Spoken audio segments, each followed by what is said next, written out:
रमज़ान का पाक महीना ख़त्म होने के बाद आखिरकार वो दिन आ गया जिसका सबको इंतज़ार था। आज ईद का दिन है।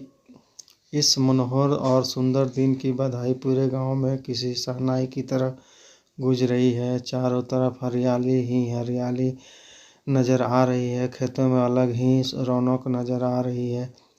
हर जगह देखकर ऐसा लग रहा है कि मानो सूरज, नदियाँ समेत पूरा संसार ईद की बधाई दे रहा है। गांव के बड़े बूढ़े और बच्चे ईदगाह के मेले में जाने की तैयारियां करने में जुटे हैं।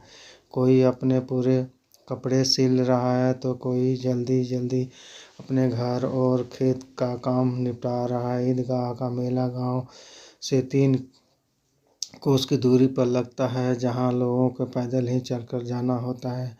मेले से घर वापस जाने में भी देर हो जाती है। ईदगाह में जाने को लेकर सबसे ज़्यादा खुशी लड़कों में नज़र आ रही है। भले ही किसी ने एक रोज़ा भी न रखा हो, लेकिन ईदगाह जाने की खुशी उनके चेहरे पर साफ। पूरे महीने में ये लड़के इस दिन का बेसब्री से इंतजार करते हैं। इन लड़कों को घर की परेशानियों से कोई वास्ता नहीं है। घर में सेवइयाँ बनाने के लिए दूध और शक्कर हो या ना हो, इन्हें तो बस सेवइयाँ चाहिए। इन्हें नहीं मालूम कि उनके अब्बू गांव के चौधरी कायम अली के घर भागते हुए जा रहे हैं ताकि उनके घर में आज ईद के दिन चूल्हा जल सके और वो अपने बच्चों को सेवइयाँ खिला सके। ये तो बस ईदगाह जाने की राह देख रहे हैं। एक तरफ बैठा महमूद अपने पैसे गिन रहा है। उनकी जेब में 12 पैसे निकले।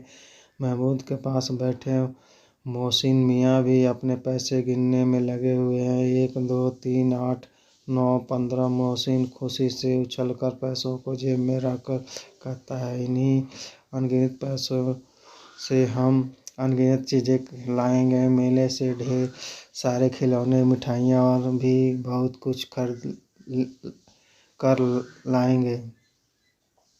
गांव का गरीब बच्चा हामिद सबसे ज़्यादा खुश है। हामिद 5 साल का एक दुबला पतला गरीब सूरत वाला लड़का है।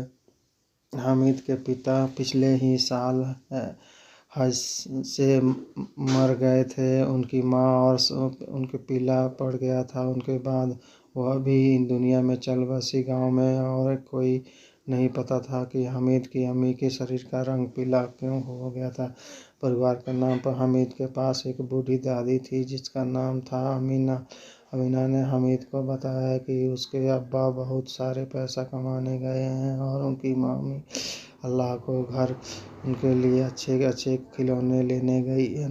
यह सब सोचकर वह दादी की ऐसी बातें सुनकर हामिद बड़ खुश रहता। वह कहता, जब उनके अब्बू और मम्मी वापस आएंगे तो ढेर सारे पैसे, खिलौने और मोहसिन नूर और समी को चिढ़ाया करेंगे। अपनी गरीबी से हामिद और अमीना दोनों ही। हामिद के पास एक भी जोड़ी जूते नहीं थे। उसके पास सिर्फ एक पुरानी और गंदी टोपी थी। यह सब सोचकर बूढ़ी अमीना अपनी कोठरी में बैठी रही थी। एक आज ईद के दिन भी उसके घर में खाने के लिए कुछ नहीं है। वह ईद के दिन को कोस रही थी कि जब उसे ऐसे ही अंधेरे में रखना है तो ईद आती ही क्यों है। तभी कोठरी में हामिद आता है और दादी से कहता है, तुम डरो मत, मैं मेले से सबसे पहले आऊँगा। बूढ़ी अमीना परेशान थी कि गांव के सभी बच्चे अपने खालिद के साथ मेले जा रहे हैं और हामिद का अकेले गांव से इतना दूर कैसे भेजे। कहीं वो मेले की भीड़ में खो गया तो वह क्या करेगी। उसके पास जूते भी नहीं हैं। 3 कोस कैसे चलेगा, पैरों में छाले पड़ जाएंगे। उसी दिन अमीना ने गांव के फहीमन के कपड़े सिले थे। बदले में उसे 8 आने पैसे मिले थे, जिसमें से 3 आने उसने हामिद को मेले में घूमने के और मिठाई खाने के लिए दे दिए थे। और बाकी के 5 अपने अपने पर्स में रख लिए, ताकि ईद के दिन अगर और पर धोबन नाइन और चूड़िहारन आए तो वो उन्हें सवैया खिला सके। कुछ ही देर बाद गांव का एक दल सज धज कर मेले की तरफ निकल पड़ा। मेले के रास्ते में जाते हुए बड़ी बड़ी इमारतें, बगीचे, कॉलेजें, क्लब सब दिखने लगे। बच्चों के बीच फुसफुस होने लगी कि क्लब में तरह तरह के खेल होते हैं। यहाँ बड़े बड़े आदमी और मैडम बैट से खेलती है। महमूद, अगर हमारी अम्मी बैट पकड़ ले तो अल्लाह कसम उनके हाथ कांपने लगेंगे।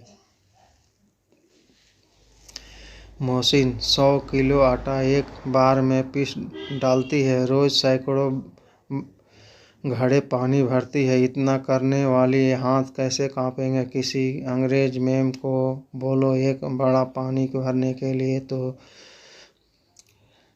उसकी आंखों के सामने अंधेरा छा जाएगा। महमूद, लेकिन हमारी अम्मी दौड़ या उछल कूद तो नहीं कर सकती है। मोहसिन, हाँ,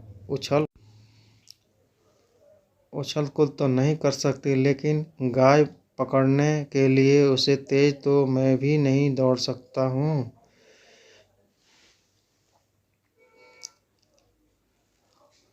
आगे उन्हें हलवाइयों की दुकान मिली। मोहसिन ने कहा, अब्बा ने बताया था कि रात को जिन्ना आते हैं जो दुकान पर बची हुई सारी मिठाइयाँ खरीद ले जाते हैं और बदले में रुपए पैसे देते हैं। हामिद को मोहसिन की बात पर यकीन नहीं आया। उसने पूछा, जिन को रुपए कहाँ से मिलते होंगे? मोहसिन ने बताया, जिन के पास खुद के खजाने हैं, उन्हें भला पैसे रुपये की क्या कमी होगी? तभी हामिद ने फिर पूछा, क्या जिन बहुत बड़े होते हैं? मोहसिन, हाँ, उनका सिर आसमान में जितना ऊंचा होता है, लेकिन अगर वो चाहे तो एक लोटे में भी बैठ सकता है।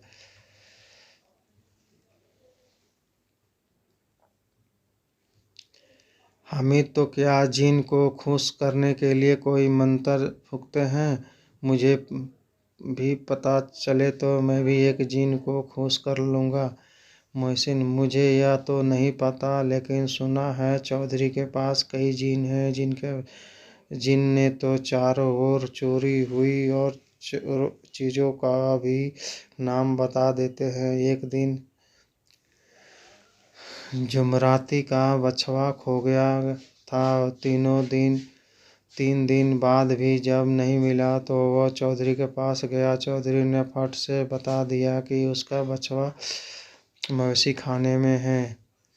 थोड़ा आगे चलने पर पुलिस लाइन पहुंच गए। एक बच्चे ने कहा, यहाँ सब पुलिस वाले रहते हैं जो रात भर घूम कर घरों में चोरियों से रोकते हैं।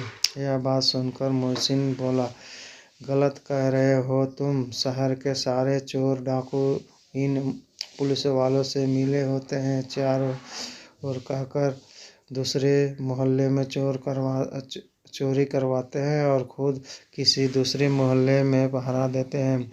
मेरे मामा खुद एक पुलिस वाले हैं। महीने में उनकी 20 रुपये तनख्वाह मिलती है, लेकिन घर पे वो वापस रुपये देते हैं। मन में पूछा कि रुपये कहाँ से आ जाते हैं, तो उन्होंने बताया कि अल्लाह देते हैं और वह चाहे तो एक दिन में लाखों भी कमा सकते हैं, लेकिन फिर बदनामी न हो इसलिए इतना ही लेते हैं। तने में हामिद बोला, अगर खुद लोग करवाते हैं तो फिर इन्हें कोई पकड़वाता क्यों है? नहीं है। मोहसिन, अरे इन्हें कौन पकड़ सकता है, क्योंकि ये पकड़ने का काम तो इनका खुद का ही है, लेकिन अल्लाह भी इन्हें सज़ा देने में पीछे नहीं रहता। मेरे मामा के घर में कुछ ही दिनों में आग लग गई। उनका सारा पैसा और सामान जलकर खाक हो गया। हामिद, क्या 150 रुपये से ज़्यादा होते हैं? मोहसिन, 50 तो एक थैली जितनी होती है, जबकि 100 तो 2 थैलियों में भी ज़्यादा होती है। अब आगे उन्हें ईदगाह जा रहे लोगों की दूसरी टोलियां मिलने लगी। थोड़ी देर में ईदगाह भी नज़र आ गई, जहां वो पहुंचकर मिली कि एक पेड़ के नीचे नमाज पढ़ी। नमाज पढ़ने के बाद जब लोग मिठाई खिलौने की दुकान पर पहुंचे, हामिद छोड़कर महमूद, सोनी को सभी एक दूसरे पर पैसा लेकर घोड़ों ऊँटों बैठकर सवार का आनंद लेने लगे। इसके बाद सभी खिलौनों की दुकान पर गए। महमूद ने 2 पैसे सिपाही खरीदा, जिसमें खाकी वर्दी, लाल पगड़ी पहनी थी, जिसके कंधों पर बंदूक थी। मोहसिन ने भी 2 पैसे पर पिलाने वाली मिस्त्री खरीदी। उसकी कमर झुक गई तो उसके ऊपर पानी फैलने लगा, मसक रहा। नूर ने भी पैसे वकील खरीदा। उसने काले रंग का सफ़ेद रंग का कपड़ा पहना था। उसके पास कपड़े की एक तरफ जेब में घड़ी, सुनहरी जंजीर और एक साथ कानून का पौधा था। वहीं हामिद सोच रहा था कि अगर ये खिलौने एक बार नीचे गिर जाए तो सब बर्बाद हो जाएगा। इसीलिए उसने खिलौनों को खरीदने में दिलचस्पी नहीं दिखाई, लेकिन मन ही मन वह उन खिलौनों का हाथ लेने के लिए उत्सुक हो रहा था। मोहसिन, मेरा भिश्ती हर रोज़ पानी पिलाएगी मुझे। महमूद, मेरा सिपाही घर पहरेदारी करेगा। नूर, मेरा वकील हर दिन मुकदमा लड़ेगा। सम्मी, मेरी धोबिन हर रोज़ कपड़े धोएगी। आगे बढ़ते हुए मिठाइयाँ देखी, यहाँ मुँह छोड़कर किसी रह गई। किसी ने हलवा। हामिद और लालची आंखों में सबको किया। मोहसिन ने चिढ़ाते हुए कहा, हामिद, रेवड़ी खा लो, इसकी खूबसूरत बहुत अच्छी है। हामिद मोहसिन के पास जाता है और उसके पास सामने हाथ फैलाता। मोहसिन ने एक रेवड़ी निकाली, हामिद को दिखाने को। खुद को यह देखकर महमूद ने बुरे तालियां बजाकर हंसने लगे। तभी महमूद कहता है, हमें तुम्हें गुलाब जामुन दिलाएंगे और शिवरात्रि है। एक हामिद ने उन्हें साफ मना कर दिया कि मिठाइयाँ दुकानों में बाद में, पहले कुछ लोहे की चीज़ों की दुकान से तरह के नकली गहने, लकड़ी को, इनमें कोई दिलचस्पी नहीं थी। वो मेले में आगे बढ़ते गए, शरबत पीने लगे। हामिद एक चिमटी के सामने खड़ा हो गया। उसने आग रोटी बनाने वाली दादी हाथ जल जाती है, उसका चिमटा लोगों दादी के लिए सारी दुआएं भी देगी। हामिद दुकानदार से चिमटे की कीमत पूछता है। पहले तो दुकानदार हामिद को मना कर देता है, यह उनके काम का चीज़ नहीं है, लेकिन उसने 1 मिनट में चिमटे की कीमत 6 पैसे और 5 आना लगा दिया। हामिद ने कहा, क्या 3 पैसे में दे दोगे चिमटा? हामिद को लग रहा था कि दुकानदार डांटने की जगह 3 पैसे में बेच दिया। चिमटों को हामिद ने अपने कंधे पर किसी बंदूक के जैसा रखकर अपने दोस्तों को दिखाने लगा। मोहसिन और महमूद ने उनके चिमटे का मजाक बनाते हुए, क्या चिमटा कोई चीज़ है? हामिद ने जवाब दिया, हाँ, मेरा चिमटा भी एक खिलौना है। कंधे पर रखकर तो बंदूक लगती है और हाथ में लो किसी से चिमटा काम कर सकता है। चिमटा हमारे तुम्हारे खिलौनों से इनका दम निकल जाएगा। समी ने बजाने वाली खजूरी खरीदी। हामिद ने चिमटे की काफ़ी प्रभावित लेकिन हामिद ने मना कर दिया। हामिद के बहादुर चिमटे से उसके सभी दोस्त प्रभावित हुए, लेकिन अब किसी के पास पैसे नहीं बचे और मेले से दूर निकल आए थे। मेले से वापस घर आते समय बच्चों के दल में नूर उनके बीच खिलौने का लेकर बहस चलने लगी। तभी मोहसिन ने कहा, हामिद का चिमटा पानी नहीं भर सकता। यह सुनते ही हामिद ने अपने चिमटे की सीधा खड़ा कर, मेरा चिमटा हुआ पानी लेकर देगा। एक एक करके जब सबके खिलौने हामिद के चिमटे के हार गए तो मोहसिन ने फिर कहा, तुम्हारे चिमटे का मुंह। इस बात को सुनते ही हामिद ने कहा, अगर मैं बहादुर ही तो कुत्ते तुम लोगों को खिलौनों के पूरे दिन घर में रहेंगे। मेरा बहादुर चिमटा दिन भर आगे कूदेगा। ऐसे ही उनकी बात थोड़ी और आगे बढ़ी, लेकिन अंत में हामिद ने उसका बहादुर चिमटा जीत बकरियों में फिर सोचा कि खिलौने कुछ दिनों में टूट जाएंगे, लेकिन हामिद का चिमटा सालों साल चलता रहेगा। कुछ दिन तक चली इनकी आपसी बहस के आखिरी सभी के बीच सुलह हो गई। सुलह के नाम पर सभी एक दूसरे को हामिद चिमटा अपने हाथों पकड़ते हुए हामिद एक दूसरे के करके खिलौना को देखता। हामिद सारे खिलौने देखने के बाद कहा, मैं तुम लोगों को बहुत चिढ़ा रहा हूँ। भला कोई चिमटा खिलौना बराबरी कर सकता है? खिलौना बड़े सुंदर है, ऐसे अभी तो बात करने लगेंगे। हामिद की बात सुनकर मोहसिन ने कहा, लेकिन यह खिलौने बाद कोई दुआ हो तो नहीं देगा? मैं इतने में महमूद मियाँ बोल पड़े, दुआ को छोड़ो भाई, मिट्टी के खिलौने देखकर कहीं अजगर में हमें मारने लगे। अपने दोस्तों की बात सुनकर हामिद मन ही मन काफ़ी खुश हो रहा था कि यकीन था कि उसका चिमटा देखकर उसकी दादी बहुत खुश होगी और उसे दुआएं देगी। यह थोड़ा आगे जाने महमूद को भूख लगी तो उसने खाने के अपने अब्बा से केले के लिए इस बार में उसने हामिद भी केला खाने के लिए दिया। केला हामिद को उसके चिमटे की वजह से मिला था। दिन के 11 बजे थे। मेले का पूरा दल गांव वापस आ गया था। मोहसिन जैसे घर के पहुंचा, उसकी बहन ने उसके हाथ से भिजती हुई छीन लिया। तभी उसकी बहन के हाथ में भिजती जमीन गिरा और टुकड़े टुकड़े हो गए। इसके बाद दोनों भाई बहन खूब लड़े। ऊपर से अम्मी जान ने दोनों को 2-2 चांटे लगाए।